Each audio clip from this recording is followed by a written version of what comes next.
Okay, good morning, everybody, and welcome to CrimCon. Today is Friday, November 20th, and we are on stream number 4. We're really excited to have this panel on issues related to disabilities. We have 3 presentations that we're going to hear from, and we're going to follow the order of the program. So our first presenter will be Marta Codina, and Marta, I will go ahead and turn it over to you. Okay. Thank you. Oh, sorry. I'm so sorry. If anybody has any questions throughout the presentation, if you'd like to just drop those into the Q&A, I will go ahead and monitor those. We'll hold all questions until the end. Sorry, go ahead, Marta. Okay. Okay, perfect. Well, good morning. Thanks to the organization and members of the CrimCon to make this conference possible. I'm Marta Codina. I come from the University of Barcelona in Spain. Thank you for letting us be part of this table called Issues Related with Disability, in which 2 members of our team, the research group on child and adolescent victimization, will be participating. First, me with this communication called, as you can see, a lifetime victimization and polyvictimization among a sample of Spanish adults with intellectual disabilities.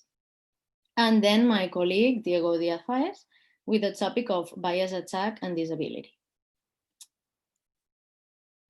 Well, to briefly introduce the topic, we can see how the meta-analyses that have been carried out indicate that disability in general is a strong risk factor for interpersonal victimization in both adults and children.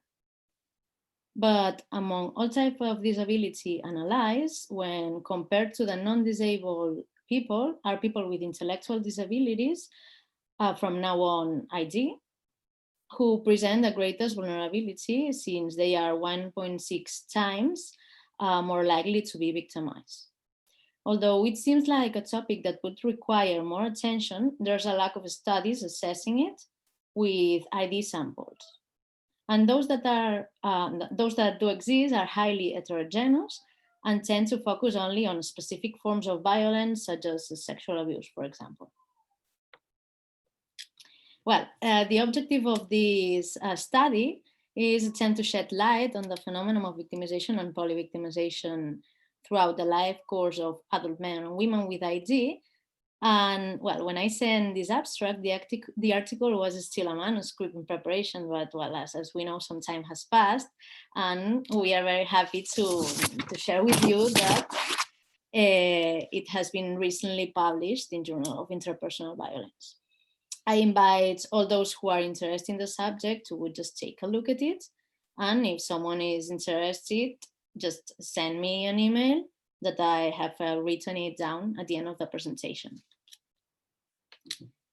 Getting into the study itself, we got a total sample of 260 adults with an ID diagnosis coming from specialized disability entities from Spain, and with a very equal percentage of women and men in the sample. The victimization experiences were assessed using an adaptation of the Juvenile Victimization Questionnaire adult retrospective version, covering 28 different and specific victimizations in 5 modules. It was accompanied by pictograms to ensure the understanding of the participants, because this is actually an interesting point of this study, since the issue of the participants really understanding what was being asked was a decisive aspect for this research. Here in this image, you can see a fragment of one of the questions with pictograms that was asked at the beginning to test that they were understanding the content. Moving to the results, well, the results were a bit shocking, as you can see, because we found out that almost all the participants reported having suffered at least one type of victimization, with a mean of 6 different types during their lives. And here, in order of frequency, we have common victimization, that was the most reported module, with experiences such as robbery or intimidation. Then witness and indirect victimization, that was the second one, that was more indicated. And we found out that such victimization, such as witness of family violence or so. And in the third place, we have victimization by caregivers, for example, neglect or physical violence. Then sexual victimization, including several types, for example, intercourse. And finally, electronic victimization, that was the less reported. As you can see, many different typologies were covered, and each of them was analyzed by gender and age. Here in the table, see, you can see what I was saying about the analysis by gender and age. To continue, we have the polyvictimization. The polyvictimization refers to having experienced multiple victimizations. And we found out that polyvictims from our sample had an average of 13 or more victimizations throughout their lives.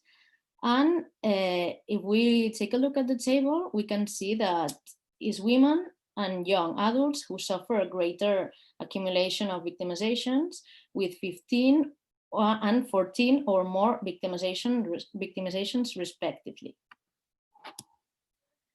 Moving on to some conclusions, which this study allowed us to reach, we can conclude that indeed, people with ID experience high rates of lifetime interpersonal victimization. Also, it seems that ID increases the risk of suffering particularly damaging types of victimization, such as sexual or physical abuse. Then women with ID seem to be more frequently victimized than men, regardless of their age. Well, sorry. Polyvictims experience twice as many victimizations as average victims, since if the sample said to suffer an average of 6 victimizations, polyvictims suffer 13. And finally, the most common polyvictim profile was a young adult and female. And now, yes, that's all. I tried to synthesize as much as possible, as you can see. And as I said, here I leave my email in case you want to contact me or reach me. And thank you very much for your attention. And that's all. Thank you, Marta. For those of you who joined us late, just as a reminder, if you have questions for any of our presenters, you can drop those into the Q&A, and we will get to those at the end of all of the presentations. Our next presenter is Madeleine Keevy. And Madeleine, if you'd like to go ahead and take over.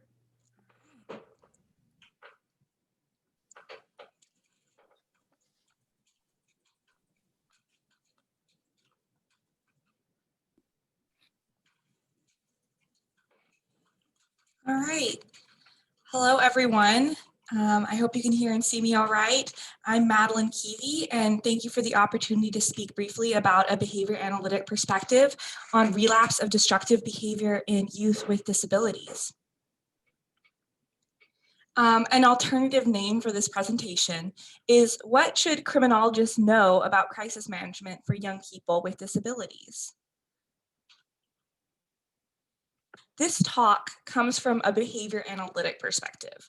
Applied behavior analysis is a field, a discipline, and a science that takes an empirical approach to understanding and influencing the behaviors of individuals.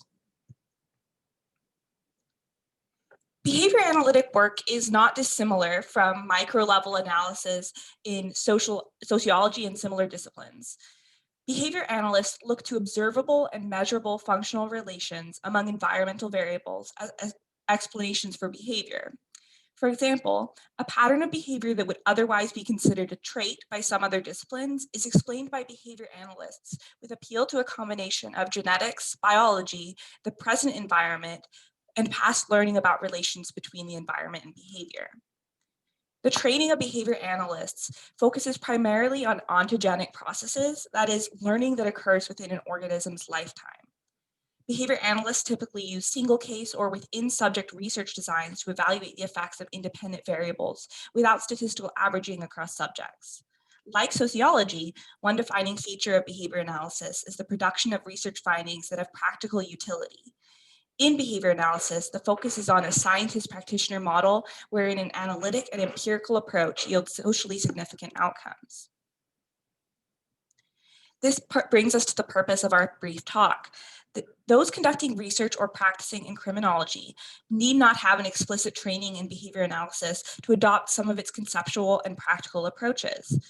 Crisis management is conceptualized differently in behavior analysis than in other psychological and social science fields. That is, behaviors that may be characterized as indicating that someone is in crisis are defined in behavior analysis not by their topography or how they look, but by their function. The function of a given behavior can be ascertained by analyzing the relationship between a given behavior and environmental events. Another way of thinking about behavioral function is to ask what purpose does the behavior serve? In the behavior analytic view, the behaviors that an individual exhibits at a given time results from the consequences that have followed these behaviors in the past, namely positive reinforcers like positive social regard, attention, or access to tangible things that are needed or wanted, or negative reinforcers like the removal of aversive or non-preferred events, or aversive consequences like social admonition or the removal of preferred events. In other words, current behavior is a function of an individual's learning history. These principles have empirical generality across species, so it should be unsurprising that the principles of learning hold within the human species as well, regardless of whether an individual has a diagnosed disability or not. People of all ages and abilities engage in behaviors that may be challenging for others to respond to. It is therefore appropriate to refer to the behavior of individuals with disabilities as you would refer to the behavior of any other individuals. From a functional perspective, even the most challenging or socially unacceptable behavior is not maladaptive, as it is selected by the environmental contingencies within the person's lifetime. Respecting the fact that behavior serves a purpose for an individual may inform a different response to the crisis. When challenging behavior reaches the magnitude of a crisis and law enforcement, social services, or other professionals are called in, it is important to assess for whom the behavior is a crisis and whether the crisis requires outside intervention. By listening to the individual in crisis and support persons such as family members or direct care staff, it is possible to gain a better understanding of the risks of harm for the individuals and those around them. Many professionals who respond to crises, such as police officers and security personnel, may not have a great deal of training or experience in working with people with disabilities who communicate differently or may be nonverbal. Taking the time to listen to those who work or live with the individual can prevent responding in ways that further escalate the situation or cause trauma. Basic, translational, and applied behavior analytic studies have demonstrated that behavior is likely to relapse when there are changes in the environmental consequences or in the consequences for behavior. Resurgence and renewal are two examples of robust but temporary relapse phenomena. Understanding the fleeting nature of these phenomena may help those deciding whether and how to intervene to contextualize a bout of crisis behavior within an individual's entire repertoire of behavior, likely including many adaptive and appropriate behaviors. To circle back, what should criminologists know about crisis management for young people with disabilities? First, criminologists can adopt the mindset that behavioral crises among individuals with disabilities, even when associated behaviors cross the line into illegal behavior, still serve a purpose for that individual. Instead of only considering what a behavior looks like, consider why it is occurring. What function does it serve? This approach is likely to help engender a productive and rehabilitative response to the crisis. It is important to consider for whom the behavior is a crisis. Is the behavior truly harmful to the individual or others in the sense of causing bodily harm or trauma, or is it inconvenient because it causes delays or disruptions in the everyday routine? An appropriate response to behavioral crises among youth with disabilities should take into account this question, as the urgency and magnitude of intervention may differ depending on the answer. As I've discussed, Simply because a person's behavior indicates that they are currently in crisis does not mean the individual and those around them lack the skills and resources to engage in appropriate alternative behaviors. We know that behavior is likely to relapse when there are even slight changes in the stimulus conditions of the environment or in the consequences for behavior. When a bystander may observe as a young person with disabilities who is out of control, may in fact be a person experiencing a temporary relapse because of context or contingency changes. Looking at the crisis from this perspective helps to put the focus on identifying ways that those around the individual can arrange the environment to help support appropriate alternative behavior, rather than on intervening to change internal or cognitive states. Finally, I want to emphasize that from a behavior analytic perspective, all behavior, yours, mine, and the behavior of youth with disabilities, is communication. There's a great deal that can be learned when professionals are willing to have patience and listen to what a person's behavior is saying. In a pressured situation, such as when law enforcement has become involved in a behavioral crisis, it may seem critical to act fast, but the moment spent assessing the situation, observing and listening to the individual and stakeholders may facilitate an appropriate response that helps to reestablish normalcy. I appreciate your time listening to this brief talk. I hope it was informative and helpful. If there's any questions that we don't get to during today's panel, please feel free to email me at the email address on this slide. Thank you very much for your time. Thank you, Madeleine. And our final presenter is Díaz-Faes.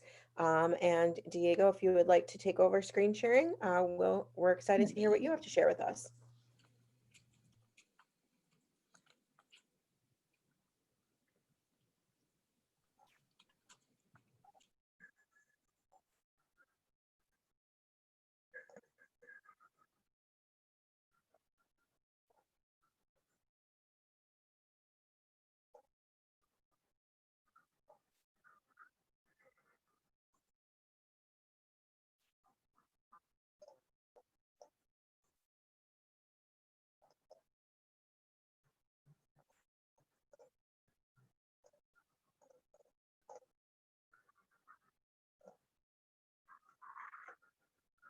Hi there to everyone. I am Diego Díaz-Faes. Like my colleague Marta Codina, I work at the University of Barcelona. As she has already explained very well, of course, this is our team's second communication of the Green Code. After all, I would like to thank the organizers for their hard work and effort, and also for their fun style of communication. So it has been pretty good. Well, as you can see, I'm going to talk about bias-motivated violence, or crime, if you prefer, against people with intellectual disabilities. From now on, obviously this is an exploratory study. So let's go on with the presentation. Well, I haven't been very original with the structure, so there we go with the introduction. Discrimination and stigma towards people with disability root extend in our contemporary societies. However, this type of target violence is still an emerging field of study, and the experiences of individuals with ID are largely left unexplored. Also, the research on the subject is mostly theoretical, although there are some empirical studies. Most of them are qualitative, while empirical quantitative evidence is still scarce. So that's the state. For that reason, in general, it's not possible to estimate its prevalence as a whole phenomenon. In this sense, I would like to point out the Ralston and Emerson and Ralston study using the UK Life Opportunities Survey that shows a 7% prevalence of hate crime among people with disabilities in general, right? Including ID, but also other kinds of disabilities such as physical or mental. This is one of the few studies, but in my opinion, is one of the most relevant. Regarding our study, we got a total sample of 260 adults with ID diagnoses, with 154 men and 106 women, coming from specialized entities from Catalonia. Well, of the entire sample, 89 people experienced some type of bias attack at least once. So today we are going to see some of the preliminary results, considering the characteristic of the victimization, the offender profile, and the relationship between victim and offender. However, before the results, I would like to show the item of bias attack victimization, which was measured using the juvenile victimization question, in particular the adult retrospective version, analyzing the lifetime prevalence. Here you can see the item included within the conventional cry model. At any time in your life, have you ever been hit or attacked because of your disability or disabilities, and or because of a physical problem you have? Okay. Well, getting into the results, the rates of lifetime bias attack victimization between men and women are pretty similar. However, as can be seen from the table, women are more likely to be victims than men. On the contrary, there is no significant difference in terms of likelihood of being a victim of bias attack depending on each group. On this slide, we can see briefly the descriptive sociodemographic characteristics of the bias attack victims. So 49 were men and 40 were women.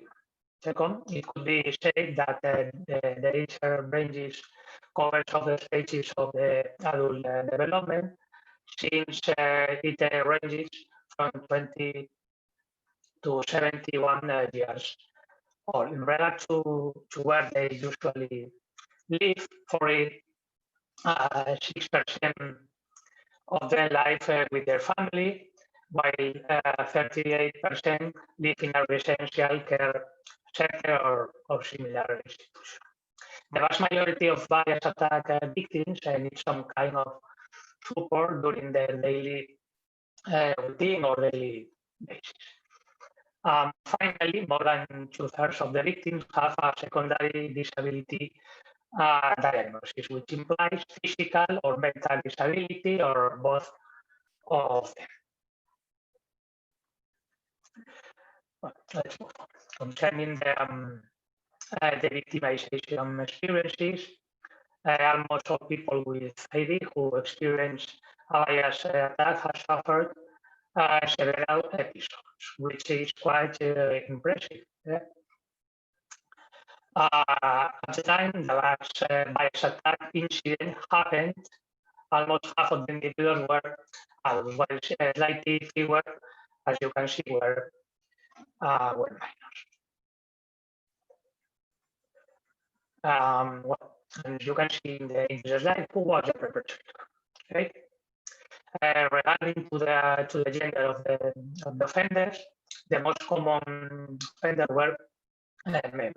Almost 50% of them, followed by offenders from both genders. Finally, only 3.4% of bias attacks were committed only by women.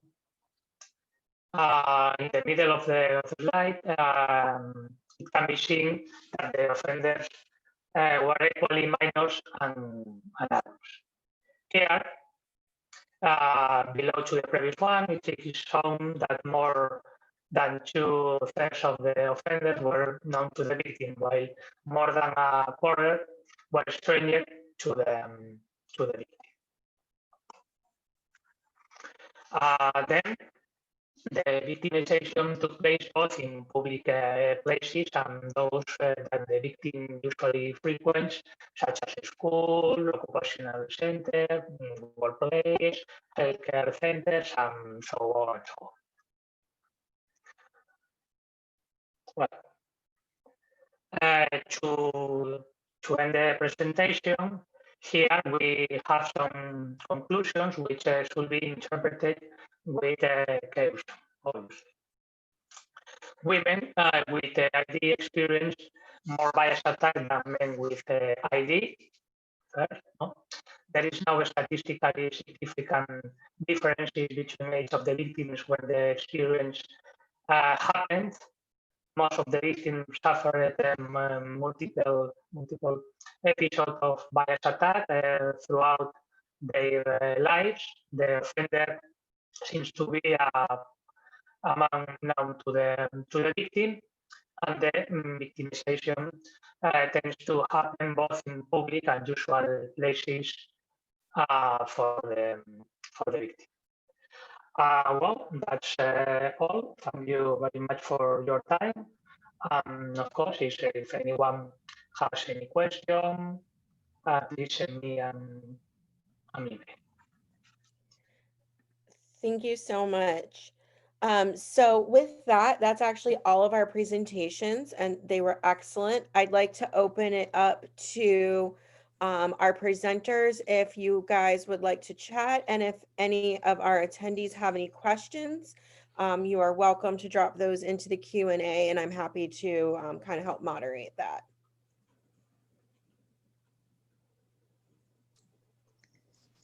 Well, I was thinking about, this is for Madeleine. I was thinking about, do criminologists have or receive there some specific formation or training on disability, or even in specific communication skills to interact with them in, for example, forensic fields?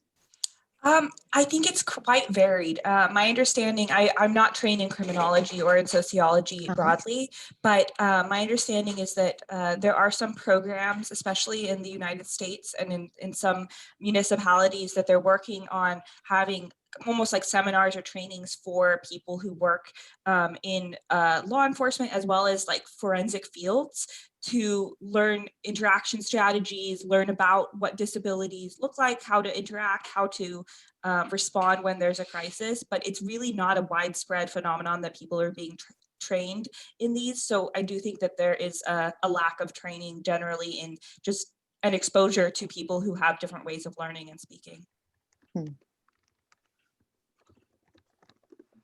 Yeah, here we have the same. We don't have specific formation, unless in the field of criminology, we don't even have specific parts of any kind of course. In this field, you have to look for it in another in another context. Yes. I don't know if somebody made any other question. No. Not yet. It's still early. It's early on a Friday. I imagine it's a little bit later for you guys out over in Barcelona. Well, it's afternoon here. We already had several coffees, so.